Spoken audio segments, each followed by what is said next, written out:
오늘 말씀은 여호수아 3장 1절부터 6절까지 되겠습니다. 여호수아서 3장 1절부터 6절까지 우리 교독하시겠습니다. 제가 1절을 읽습니다. 또 여호수아가 아침에 일찍이 일어나서 그와 모든 이스라엘 자손들과 더불어 시딤에서 떠나 요단에 이르러 건너가기 전에 거기서 유숙하니라. 사흘 후에 관리들이 진중으로 두루다니며 백성에게 명령하여 이르되 너희는 레위 사람 제사장들이 너희 하나님 여호와의 언약궤 매는 것을 보거든 너희가 있는 곳을 떠나 그 뒤를 따르라. 그러나 너희와 그 사이 거리가 2000 규빗쯤 되게 하고 그것에 가까이 하지는 말라. 그리하면 너희가 행할 길을 알리니 너희가 이전에 이 길을 지나보지 못하였음이니라 하니라. 여호수아가 또 백성에게 이르되 너희는 자신을 성결하게 하라. 여호와께서 내일 너희 가운데서 기이한 일을 행하시리라. 여호수아가 또 제사장들에게 말하여 이르되 언약궤를 메고 백성의 앞서 건너라 하매 곧 언약궤를 메고 백성 앞서 나아가니라. 아멘. 할렐루야. 오늘도 하나님의 은혜가 넘치기를 주님의 이름으로 축원합니다. 우리가 교회력으로 볼 때에 오늘은 스승의 주간입니다. 우리가 우리에게 가르침을 주었던 모든 은사들, 선생님들을 생각하고 또 마음속에 우리가 시간이 없고 또 분주하고 바쁘기 때문에 일일이 찾아뵙지는 못하지만 그런 생각들이 늘 있어요. 옛날에 학창 시절에 또 영향력을 주었던 선생님들도 생각하고 또 교회 학교의 선생님들도 생각을 하게 되는데 특별히 지금 우리 교회 학교에서 애쓰시는 선생님들 많이 여러분들 좀 관심을 좀 주었으면 좋겠다는 생각이 듭니다. 얼마나 말없이 수고하게 애쓰시고 우리의 자녀들을 양육해 주잖아요. 그러니까 좀 우리 선생님들 보면 고맙다는 말씀도 좀 해주시고 또 시간이 될 때마다 생각날 때마다 많이 기도해 주시면 참 좋겠다는 생각이 듭니다. 할렐루야. 지난 주간 우리가 어버이 주일 지키고 요즘에 어린이들은 사실 지나칠 정도로 우리가 보호받고 관심을 물론 이제 또 예외적인 것도 있지만 그러나 우리가 관심도에 비하면 또 우리 부모님들보다는 아이들에게 초점이 많이 맞춰져 있음을 봅니다. 그래도 우리 내일 모레 화요일 날도 우리 교회에서는 우리 어른들을 모시고 잠시 밖에 나가서 바람도 쐬어드리고 좀 이렇게 맛있는 것도 좀 사드리고 그렇게 하려고 생각을 합니다. 관심을 많이 갖고 저도 영적 아비라는 어버이라는 생각을 가지고 또 이렇게 과일도 보내주고 그래서 먹기도 했습니다. 그런데 그 지난 주 중에 어떤 집사님이 이제 다음 주는 스승의 주일인데 좀 목사님 귀한 것이 제게 있는데 좀 드리고 싶어서 그런다고 교회에 좀 가겠다고 이렇게 메시지가 왔어요. 이제 이분이 늘 이제 휴무가 되시면 쉬는 날 있으면 산을 많이 간대요. 그러니까 한 번도 빠지지 않고 산에를 간다고 그러더라고요. 그래서 만났는데 이분이 휴무회가 돼서 산에 가면은 혹시 산삼이 있나 이렇게 보고 다닌대요. 산삼이 있나. 이번에는 어버이 주일을 맞이해서 꼭 목사님한테 산삼을 좀 캐다 드렸으면 좋겠다. 이렇게 소원을 가지고 산을 갔었는데 허탕을 쳤대요. 산삼 먹은 거나 다름이 없다. 근데 이제 다음 주는 이제 스승의 날이니 스승의 날이 있구나. 아직 희망을 좀 버리지 말자. 이래가지고 또 산에 가서 산삼이 어딨나 그냥 아주 쥐듯이 그냥 뒤졌대요. 근데 산삼 두 뿌리를 캐온 거예요. 아니 진짜라니까. 산삼 두 뿌리를 캐가지고 신문지에다 정성껏 싸가지고 왔더라고요. 그래서 그 말씀을 그렇게 하세요. 꼭 목사님한테 드리고 싶었다고. 나도 요즘에 그런 성도가 있나 나 참 있더라고요. 이 귀한 것을 받았는데 생각이 그냥 만감이 교차가 되는 거예요. 생전 처음 아니에요. 야, 이거 하나님이 나를 주세요. 아직 내가 산삼먹 기력이 없어갖고 벌떡 일어날 사람은 아닌 것 같고, 이거 누구를 좀 이제 주라고 하나님 나에게 보내주셨나 하고 그냥 생각을 그냥 계속 했는데 딱 떨어지는 사람이 없는 거야. 그럼 할 수 없지 뭐, 내가 먹어야지. 아이고 참 죄송합니다. 이렇게 만담 비슷하게 해가지고. 근데 너무 귀해서 먹을 수가 없는 거예요. 하루 지나고 이틀이 지났는데 이렇게 보니까 잎사귀가 시들어 버렸어요. 잎사귀도 그냥 참. 제가 사진을 찍어 놨어요. 제 셀폰에.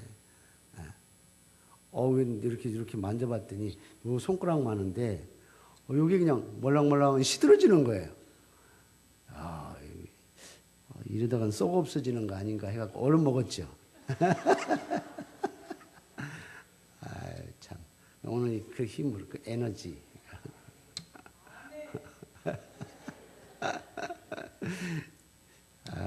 참 죄송합니다. 이게. 제 마음속에 그래요. 이거 내가 먹을 자격이 있나.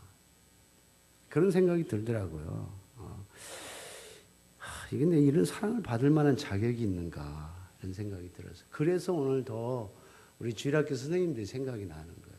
저에게 그렇게 은혜를 주셨는데 사실은 이름 없이 빚도 없이 우리 자녀들을 키우고 자녀들을 양육하기 위해서 애쓰시는 교회학교 선생님들이 있단 말이에요. 그래서 오늘 당회에서 결정을 했어요. 오늘 돌아오는 토요일 날 그냥 시큰 우리 선생님들 불러놓고 삼겹살 파티 하기로 했어요. 이것도 진짜예요. 삼겹살 파티. 아이고 제가 산삼 먹었다고 할 때는 인상이 좀 이상하더니 우리 선생님들은 좋아요. 좋습니다. 그래서 우리 선생님들 수고하시는 분들 우리 토요일 날 모셔놓고 그렇다고 무슨 뭐 큰 선물이 우리에게 필요한 거는 뭐 있으면 좋겠지만 그거보다도 더 중요한 것은 우리가 마음을 함께 나누고 그리고 그 수고와 애씀과 땀 흘림에 대해서 결코 헛되지 않다라고 하는 그런 어떤 격려의 자리를 마련해 주는 건 굉장히 좋을 것 같다 하는 생각이 들어요. 저도 이제 주일학교 고등부부터 다녔는데 잊지를 못하죠. 그때 개구장이처럼 다녔던 생각. 그리고 한 교사가 아이를 놓고 그렇게 울면서 기도하는데 막 눈물이 그냥 툭툭툭툭툭 아이를 껴안고 기도하는데 초등학교 유초등부 아이 같아. 그 볼때기로 뚝뚝뚝뚝 떨어지는 걸 제가 지나가다가 봤어요. 청년 때. 그게 지금 70년대인데 제가 73년에 고등학교 졸업했으니까 72년쯤 정도 됐을 거예요. 그때가 생생하게 아직도 머릿속에 있어요. 아마 그 아이는 평생 그걸 잊지 못할 것이고 삶을 통해서 내가 지금 이 자리에 있는 것은 나의 선생님의 그 선생님의 이름은 기억할지 모르지만 그 선생님이 나를 향해서 그렇게 눈물을 뿌리면서 기도해 주었던 그 기도의 능력이 아닐까 저는 그렇게 생각을 해요. 그래서 우리 주일학교 학생들이 이후에 훌륭한 인물이 됐을 때 너가 이렇게 꿈을 이룰 수 있는 가장 큰 동기가 뭐였냐 그렇게 물어보면 드림교회 주일학교 다닐 때 우리 선생님이 나를 위해서 그렇게 기도해 줬어요. 저는 그 얘기를 꼭 듣고 싶어요. 그렇게 우리 아이들, 우리 자녀들이 훌륭하게 국제적인 무대에서 큰 역할을 하고 능력을 또 그렇지 않더라 할지라도 대한민국 우리 조국을 위해서 귀한 일문들이 많이 나올 거라고 믿습니다. 할렐루야. 그래서 오늘 특별히 늘 애쓰고 수고하시는 교회학교 선생님들에게 감사의 말씀과 격려의 말씀을 전하고 싶고 토요일 날 삼겹살로 좀 위로받으셨으면 좋겠다 하는 생각이 듭니다. 이스라엘 백성들이 40년 광야 여정에 힘겹게 지나왔어요. 굉장히 어렵게 지나왔잖아요. 뭐 먹을 게 있는 것도 아니고 그리고 또 기거할 장막이 무슨 맨션이 준비되어 있는 것도 아니고 그냥 떠돌이 방랑 유랑 유목민족 생활 아니에요. 그러니까 집도 없고 거처도 없는데 오늘은 이곳 내일은 저곳. 물론 목표는 있지만 그렇게 힘겨운 인생을 살았던 40년 광야 여정을 거치고 이제는 약속의 땅이 눈앞에 있는 거예요. 정말 꿈에 그리던 약속의 땅. 그런데 그 꿈에 그리던 땅이 눈앞에 펼쳐져 있는데 예상치 못한 복병이 딱 숨어 있는 거예요. 너무너무 어려운 상황이 탁 부딪힌 거예요. 그게 뭐냐면 요단강이 넘쳐 흐르는 거예요. 이 요단강을 건너야만이 약속의 땅이 드디어 시작이 되는데 하나님께서 그렇게 주시겠다고 했던 그 약속의 땅이 이제 손안에 들어오는데 이 요단강이 넘실거리는 거예요. 요단강이 범람했더라. 요단강이 넘쳤더라. 이렇게 오늘 성경은 기록을 하고 있어요. 우리가 읽지는 않았지만 여호수아 3장 15절에 보면 요단이 곡식 거두는 시기에는 항상 언덕에 넘쳤더라 이랬어요. 지금 성지순례 가보면 요단강이요 쬐끄만 샛강이에요. 샛강 10m 미만 되는 폭이 10m 미만 되는 샛강이라고요. 그냥 다리 그냥 걷어 올리고 그냥 건너면 돼요. 건너면. 그런데 문제는 제가 약간 설명이 좀 필요한 것 같은데 우리 지도를 좀 한번 보여주시겠어요?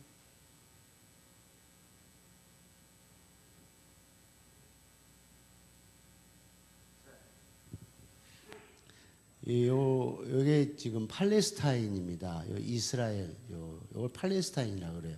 여기서 이렇게 해서 한 240km, 여기서 이렇게 한 90km 이렇게 됩니다. 크지 않아요. 240km 이렇게 동서로 한 90km, 남북으로 한 240km 이렇게 지역이 됩니다. 그래서 성경에 보면 저 단에서부터 부엘세바까지 여기를 얘기하는 거예요. 그래서 다윗 시대에 가장 크게 정복했던 땅이라고 할 수 있습니다.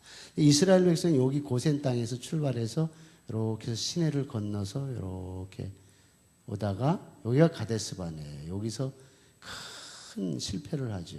여기서 12정권 탐탐꾼을 여기 정탐하게 돌아온 후에 그들이 하나님 앞에 불순종함으로 말미암아 여기서부터 시작한 것이 이제 여기까지 오는데 40년 가까이 걸렸어요. 38년이 걸렸어요.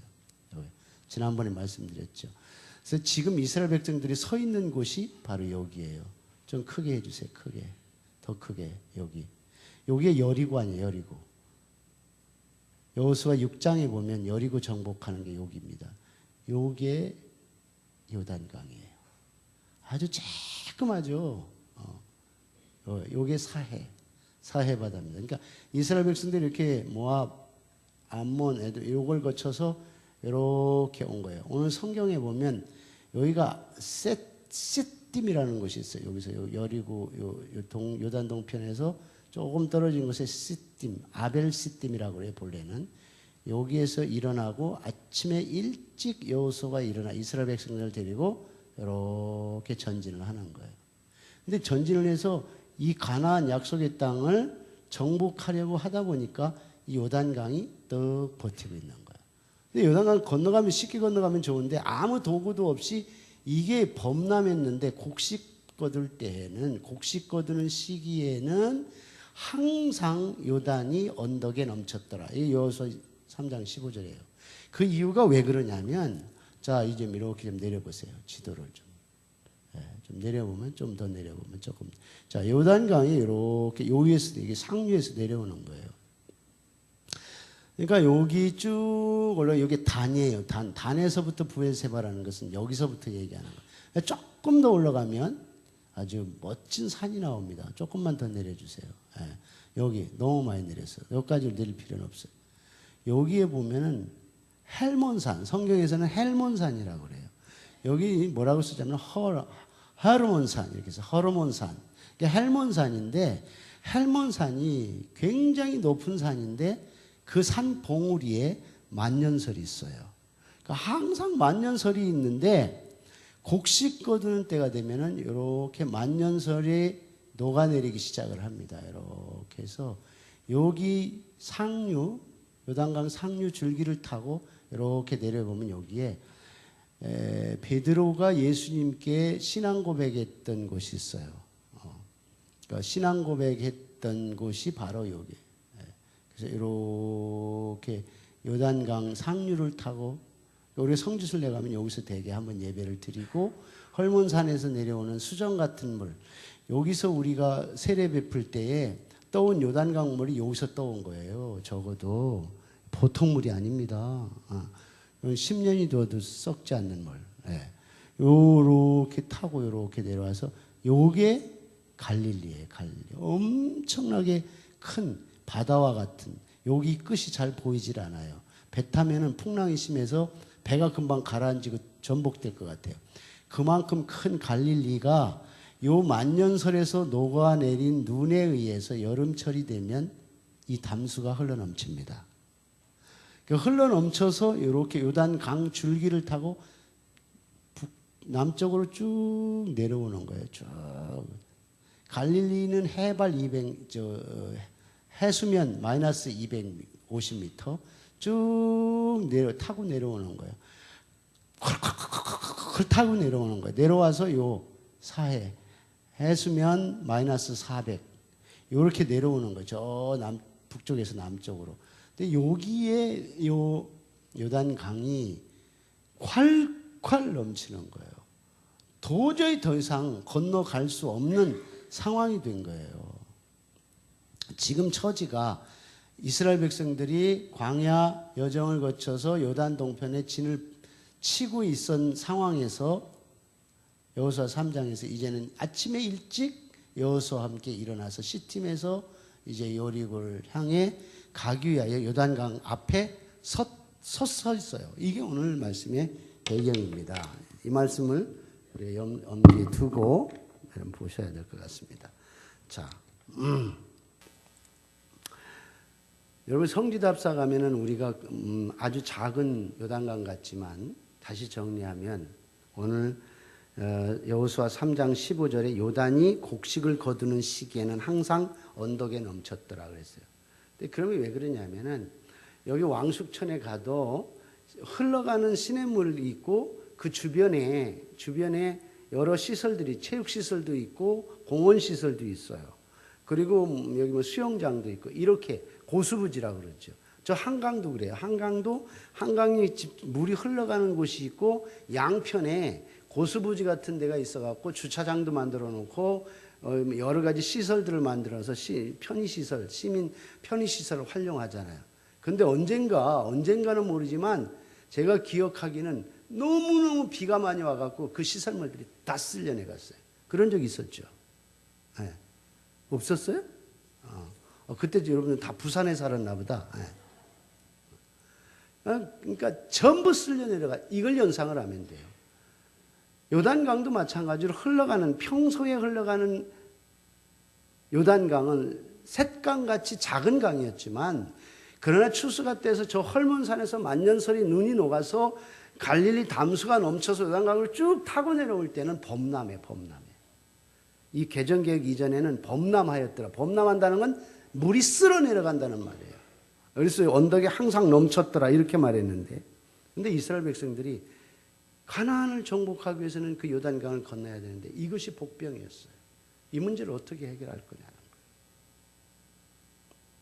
굉장히 어려운 문제예요. 여호수아 입장에서 볼 때도 이 나이 많은 노인도 있고 어린아이도 있고 상상할 수 없을 만큼 이스라엘 백성들이 한 200만 이상이 되니까 이 대군을 이끌고 이 백성을 이끌고 깊은 수심을 넘어서 이 넓은 강을 건너야 되니까 얼마나 힘들었겠냐는 거예요. 더군다나 예를 들어서 출애굽이 1세대에 있잖아요. 출애굽 처음 고센 땅에 있다가 출애굽한 사람들은 홍해를 건넜어요. 어쩌면 홍해를 건넌 사람이 딱 요단강에 앞에 있었다면 에게게 하고 그랬을지도 몰라요. 왜냐하면 홍해를 다 건넌 경험이 있으니까. 그런데 출애굽 1세대들이 홍해를 건넌 그들은 다 광야에서 죽었어요. 불순종해가지고.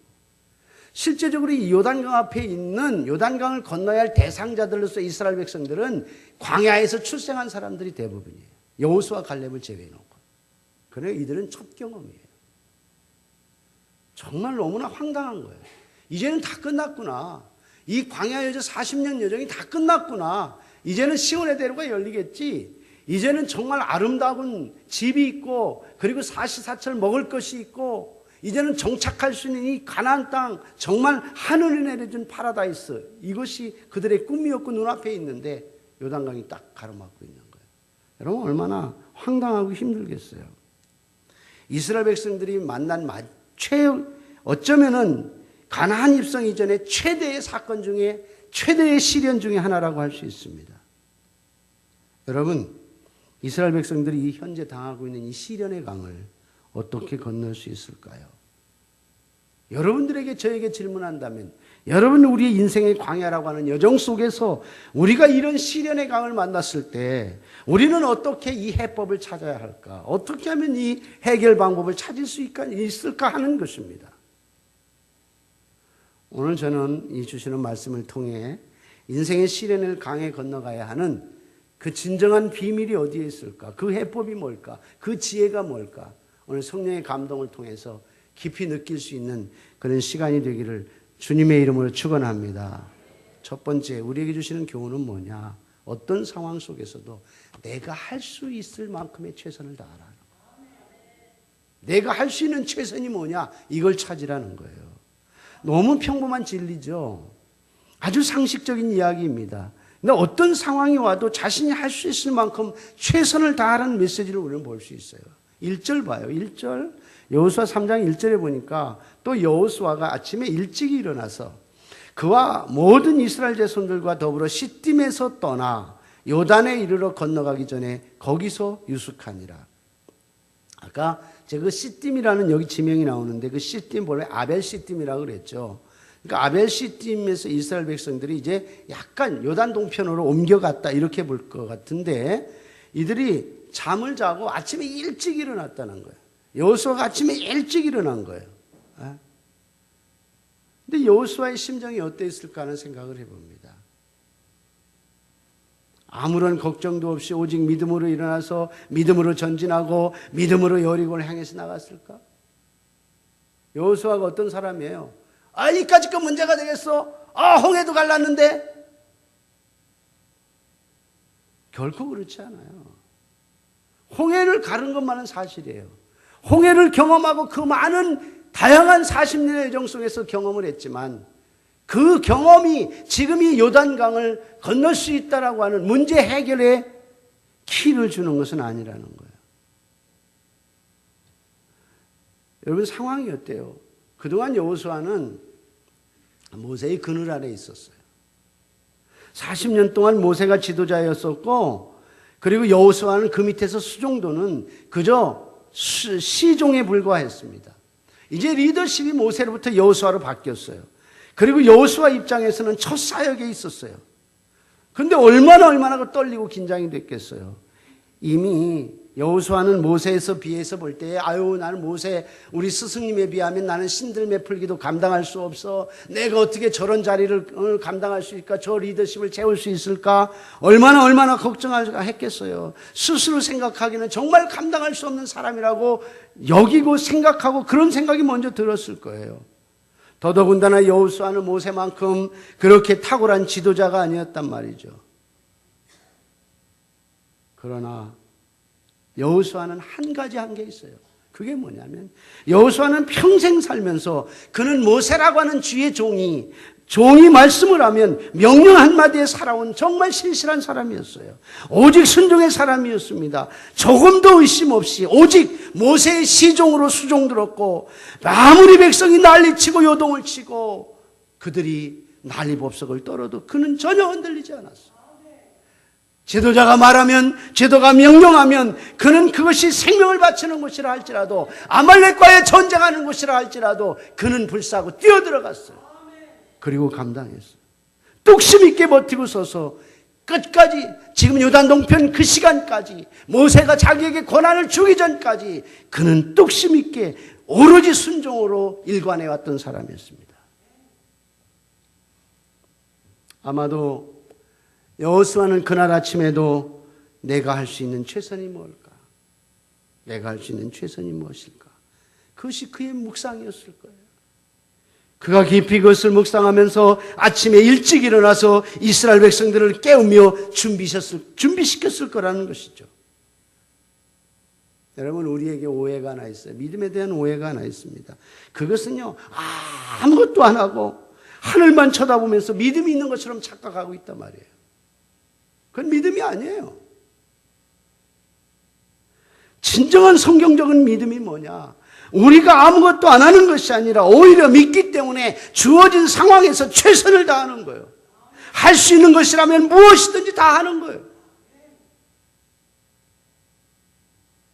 히브리서 11장에는 믿음의 명장들이 거명되고 있습니다. 그들이 한결같이 믿음의 사람들이었어요. 그들의 믿음을 비할 수 없을 만큼 그들은 탁월한 믿음을 가지고 있었어요. 그러나 그들은 동시에 행동의 사람이었어요. 단지 그들의 믿음은 어떤 고난이 온다 할지라도, 어떤 장벽이 내 앞에 버티고 섰을지라도 나는 포기하지 않아. 나는 포기하지 않아. 내가 할 수 있는 최선을 다하고 나는 나갈 거야. 이 동기를 부여해주고 이 능력을 준다는 거예요. 그게 믿음의 역할이에요. 최선의 행동을 다할 수 있도록, 가능할 수 있도록 밀어주는 거예요. 동기부여해주는 거예요. 여러분, 우리에게 중요한 게 뭐예요?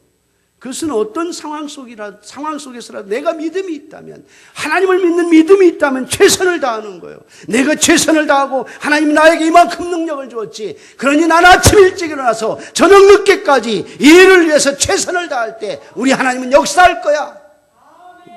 이게 우리의 믿음이에요.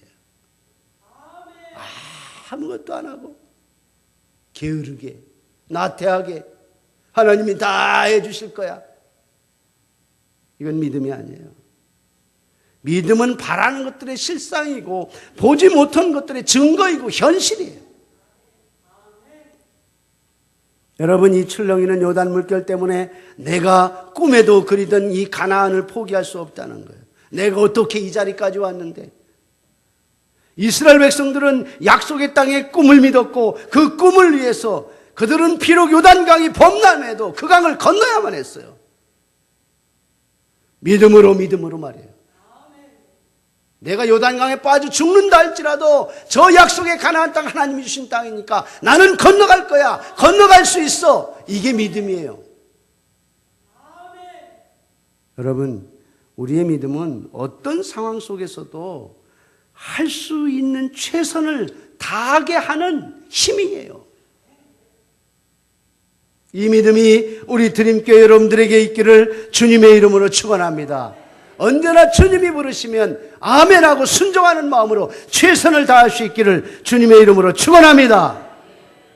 두 번째로,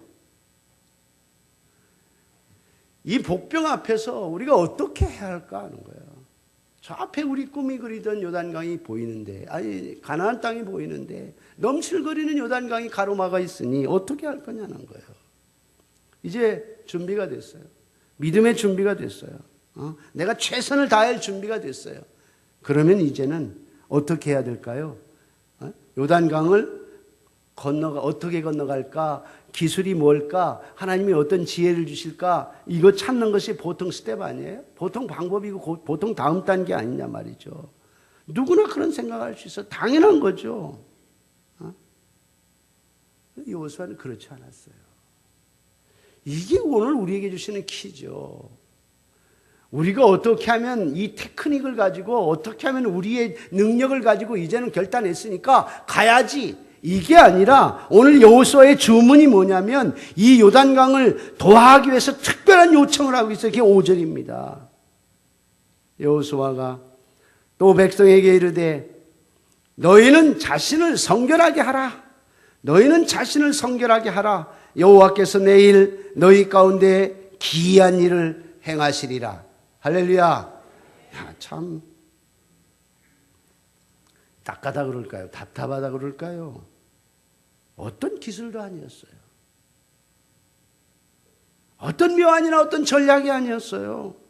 딱 한 가지예요. 너희 자신을 성결케 하라. 이게 요단강을 건너는 방법일까? 우리의 문제를 해결하는 방법일까? 여러분, 방법입니다. 이거 믿으세요.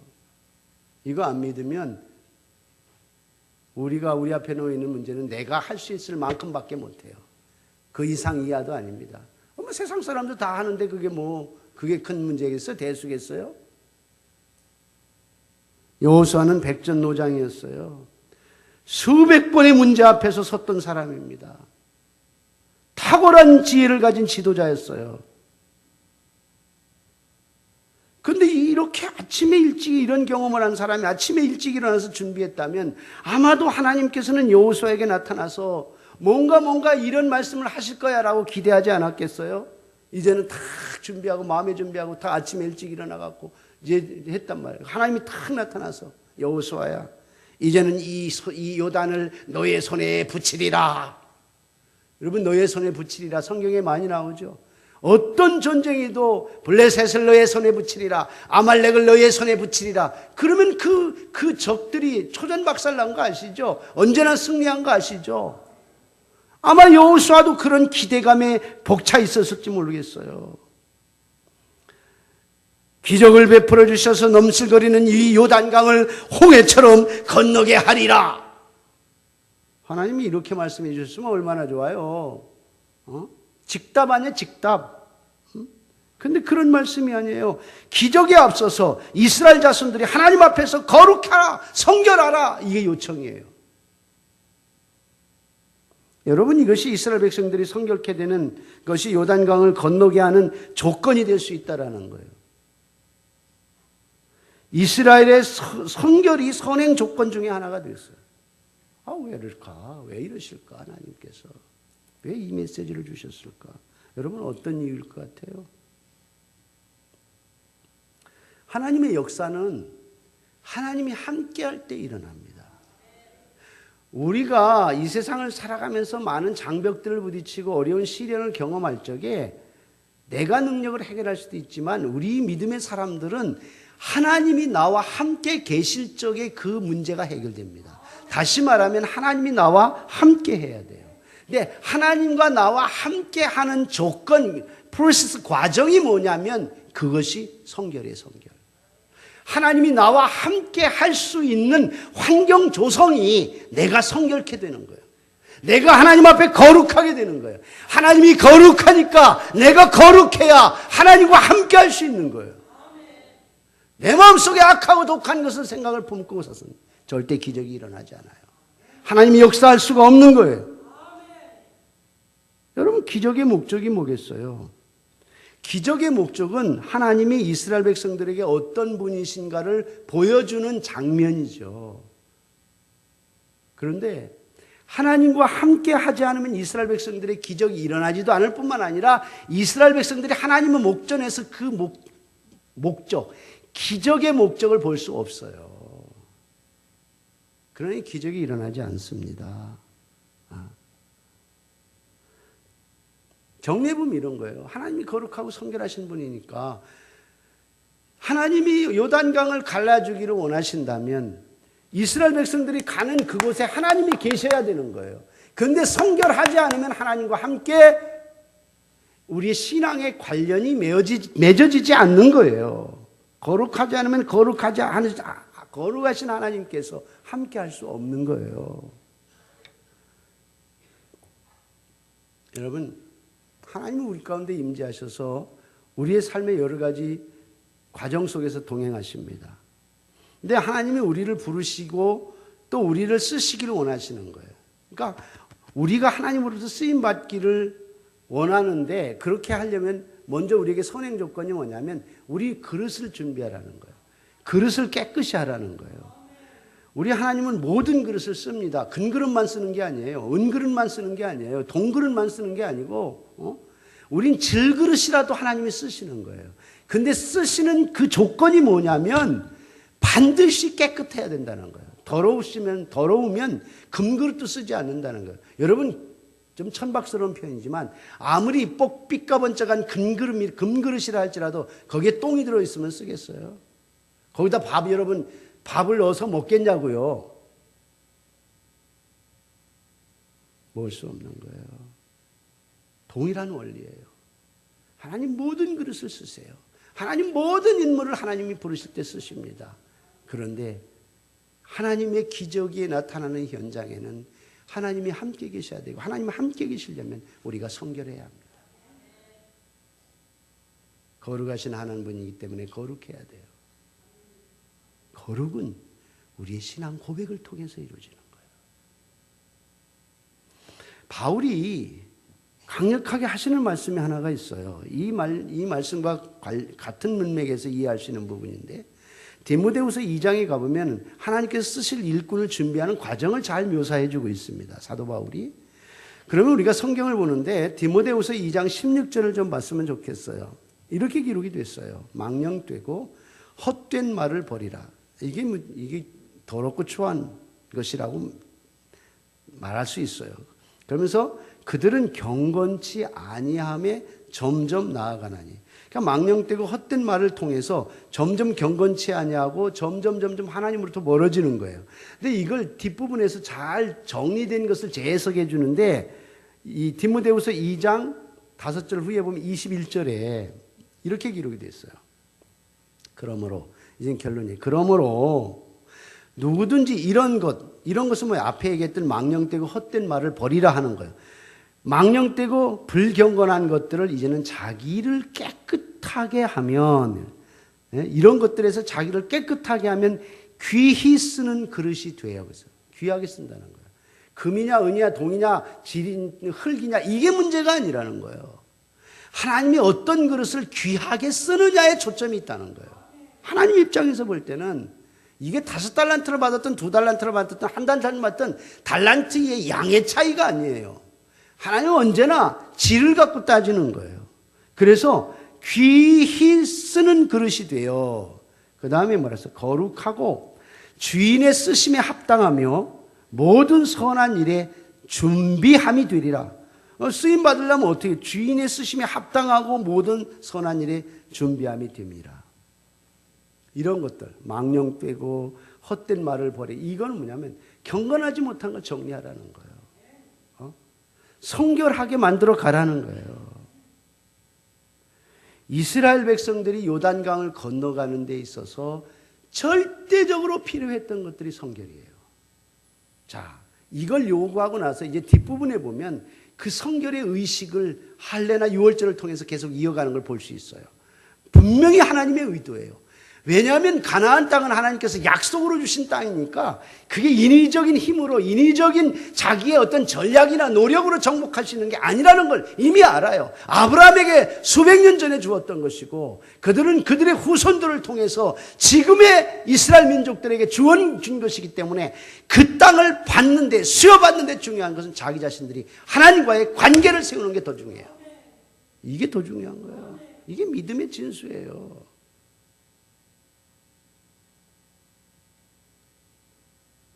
그래서 우리가 하나님과 함께하는 것이 중요하고, 그럴 때 하나님께서 합당한 그릇으로 우리를 사용하신다는 거예요. 여러분, 지금 현재 우리가 직면하고 있는 모든 문제들이 있어요. 그런데 그 문제는 내가 할 수도 있어요. 내가 할 수 있는 능력이 있어요. 내게 주신 제한된 능력이 있어요. 그런데 그건 우리는 문제라고 말하지 않습니다. 내가 할 수 있는 문제는 문제라고 하지 않아요. 내가 할 수 없는 문제, 내가 감당할 수 없는 문제에 직면해 있을 때 내가 고난, 힘들고 어려운 거예요. 감당할 수 없는 거예요. 그럴 때 하나님께서 우리와 함께 하시면 그 문제가 해결되는 거예요. 여러분, 그렇게 하기 위해서 우리에게 원하는 게 있어요. 성결하라, 거룩하라. 성결과 거룩을 통해서 우리의 삶에 하나님과 늘 동행하게 되는 거예요. 마지막으로, 우리가 일찍 일어나서 우리가 할 수 있는 최선을 다했어요. 그 다음에는 하나님과의 관계를 회복했어요. 이 다음에는 어떻게 해야 돼? 마지막으로 주님의 인도하심에 따르라는 거예요. 이게 세 번째 스텝이에요. 모든 것이 주님의 인도하심에 따르는 거예요. 요단강을 걸으려면 하나님의 언약궤를 바라보고 곧장 따라가라는 거예요. 오늘 3절 보세요. 3절 한 절만 보겠습니다. 백성에게 명령하여 이르되 너희는 레위 사람 제사장들이 너희 하나님 여호와의 언약궤를 매는 것을 보거든 너희 있는 곳을 떠나 그 뒤를 따르라. 그 뒤를 따르라. 언약궤를 따르라. 여러분, 언약궤가 뭐예요? 하나님의 임재의 상징이죠. 언약궤는 하나님의 임재의 상징이었고 하나님의 인도하심의 상징이었어요. 언약궤는 성전의 성소와 지성소를 나눌 때 지성소 안에 들어가 있는 1년의 대속죄일에 대제사장이 딱 한 번밖에 들어갈 수 없는 그 지성소에 안치되어 있는 게 법궤고 언약궤예요. 그 언약궤는 하나님의 임재와 하나님의 인도하심의 상징이었단 말이죠. 여러분, 우리가 내 계획, 내 의지만으로 모든 일을 하려고 하면 하나님 기뻐하시지 않아요. 믿음의 사람들은 하나님의 임재와 하나님의 인도하심에 따라가는데 센시티브해야 돼요. 아주 민감해야 합니다. 이 험악한 세상에서 하나님의 인도하심, 하나님의 임재를 통해서 능력을 얻고 갈 적에 우리의 인생을 내게 주어진 한계 안에서 그리고 내게 허락하신 그런 목표들 이루어가면서 성공적인 삶을 살아갈 수 있는 거예요. 여러분, 우리의 믿음의 결단이 뭐예요? 주님만 따라가겠다는 거예요. 주님만 따라가리. 주님만 따라가리. 우리의 믿음의 결단 가운데 이게 제일 중요해요. 우리의 시선이 언제나 주님께 머물러 있는 거예요. 그 4절에 보세요. 4절에 보면 그러나 너희와 그 사이 거리가 2000규빗쯤 되게 하고, 그러니까 법궤하고 이스라엘 백성들이 따라가는 그 사이, 그 인터벌이 거리가 2000규빗, 우리 환산하면 약 900m. 900m 정도, 그것에 가까이 하지는 말라. 그리하면 너희가 행할 길을 알리니 너희가 이전에 이 길을 지나보지 못하였음이니라 그랬어요. 그러니까 이 수백만에 200만이 되는 이스라엘 백성들이 한 길을 향해서 가려고 할 적에 이건 결국 법궤에 초점을 맞추라는 의미예요. 그러니까 하나님의 이끌어 가심에 초점을 맞추는 것 외에는 방법이 없다, 이런 얘기입니다. 그러니까 어떤 상황 속에서도 하나님의 인도하심을 따라 가도록 하고 그것을 직접 눈으로 확인하고 목격하고 함께 가야 돼요. 하나님과 함께, with God. 우리가 언제나 하나님과 함께 가는 거예요. 그런 얘기 때문에 walking with God, walking with Jesus Christ in Holy Spirit. 그가 언제나 성령 안에서 주님과 함께 가는 거예요. Every time, any time. 언제나. 이게 중요한 거예요, 우리에게. 하나님을 바라보는 거예요. 그 주님이 전능하고 전지하시고 능력이 한이 없으신 분이에요. 그분이 우리와 함께 하신다면 우리의 인간의 한계를 뛰어넘게 하시고 그런 기적과 이적을 충분히 경험하면서 살 수 있다는 것을 믿으시기 바랍니다. 우리 앞에 놓여있는 넘실거리는 요단강이 있습니까? 이제는 부지런히 최선을 다하는 하나님 앞에, 그리고 나서 하나님과 우리의 관계를 회복하는 거예요. 그 다음에는 주님만 보고 따라가는 거예요. 여기에 우리의 진정한 승리가 있음을 믿으시기 바랍니다. 우리의 진정한 행복은 하나님과 함께 존재하는 거예요. 하나님을 떠나서는 아무것도 없어요. 명예도 권력도 뭐니 해도 머니라고 하지만 그 머니가 우리에게 행복을 가져다 주지 않습니다. 여러분, 하나님과 함께 해야 돼요. 이제 이 어떤 상황 속에서도 하나님 바라봅시다. 사랑하는 드림교회 성도 여러분, 가족 여러분, 그것이 현실적으로 해결할 수 없는 문제가 된다 할지라도, 우리는 우리 자신의 힘으로 건널 수 없는 요단강 같을지라도 이제는 우리가 최선을 다하고 하나님과의 바르게 관계를 설정하고 오직 주님만 바라보고 나아갈 적에 여러분들의 삶에 하나님의 놀라운 기적이 나타날 줄로 믿습니다. 할렐루야! 은혜로우신 우리 아버지 하나님, 참 감사합니다. 오늘도 이렇게 귀한 주일을 우리에게 허락해 주시고 귀한 말씀을 주심을 인하여 감사합니다. 하나님, 이 한 주간을 살아가면서도 어떤 상황 속에서도 할 수 있을 만큼 최선을 다하게 하시고, 그리고 언제나 하나님 앞에 서게 하시고, 그리고 주님만 바라보며 한 걸음 한 걸음 내디딜 수 있는 믿음의 용사들이 다 되게 하여 주시옵소서. 예수님의 이름으로 기도하옵나이다.